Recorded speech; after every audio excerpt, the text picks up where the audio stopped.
ఇంకో నెల పడుకోబెట్టాను కాలం బాధపడతామా మీరు చెప్తా ఉంటే చెప్పాను నేను చెప్పారు కదన్నా దాని గురించి చాలా ఎక్కువ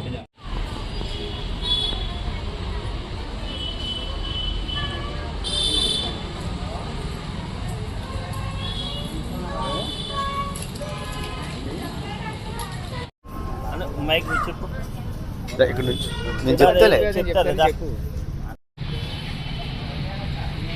మీరు ఎంత టైం 4 వస్తే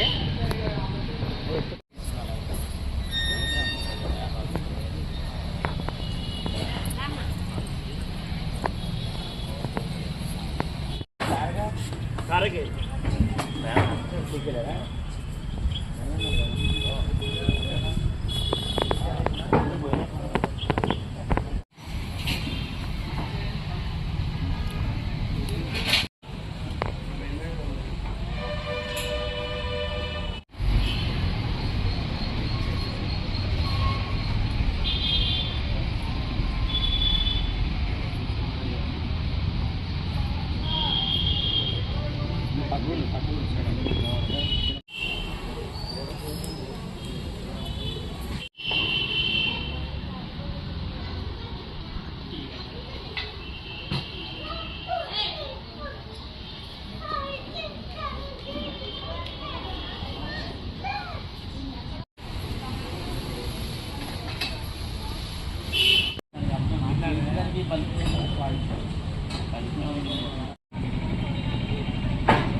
నా పేరు నమస్కారం అండి. నా పేరు శ్యామ్ సాయి, మాది పెదపాడండి. మేము మా తాత ముత్తాతల కాలం నుంచి మాకు ఆనవాయితీగా వస్తుంది. ఇలాగ వరి కణుకులతో మేము ఇలాగ కుచ్చుల కింద చేసి మాకు తూర్పు వీధి జాతర మేము అమ్మవారికి సమర్పించి ఇలాగ అల్లామండి.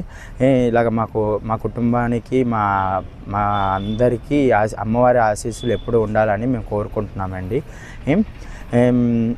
ఇలాగ ప్రతి సంవత్సరం సంక్రాంతి పండగకి మాకు పంట మా చేతికి రావడంతో మేము కొన్ని కంకులను పక్కకి తీసి ఇలా తోరణాల కింద ఇలా కుర్చీల కింద మా ఇళ్ళ ముందు గుళ్ళ కాడ అందిస్తూ ఉంటామండి. నోరు లేని పక్షులు వచ్చి తిని వీటిని చూసి చిన్నపిల్లలు ఎగిరి గంతేయడము, పెద్దవాళ్ళు అయితే ఆహా ఇంటికి వచ్చి పక్షులు తింటుంటే ఎంత ఆనందపడుతున్నారంటే అంత ఆనందం పడుతున్నారు.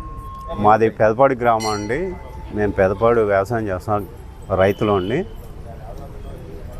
ఇది ధాన్యం ఏమంటారు కంకులు ఆనవాయితీగా సంక్రాంతి పండగకి మేము కడతామండి. అది కట్టింది దేవుడి గుడి దగ్గర మా ఇళ్లలో కుచ్చుల కింద కడతామండి. అవి కట్టినప్పుడు దేవాలయాల్లో కానీ ఇళ్ళగడ కానీ నోరు లేని పక్షులు వచ్చి ఆహారంగా తీసుకుంటాయి. ఏలూరు తూర్పు వీధి అమ్మవారు జాతర సందర్భంగా మేము 15 మంది కుర్రోళ్ళు అందరం కలిసి కట్టామండి. ఇవన్నీ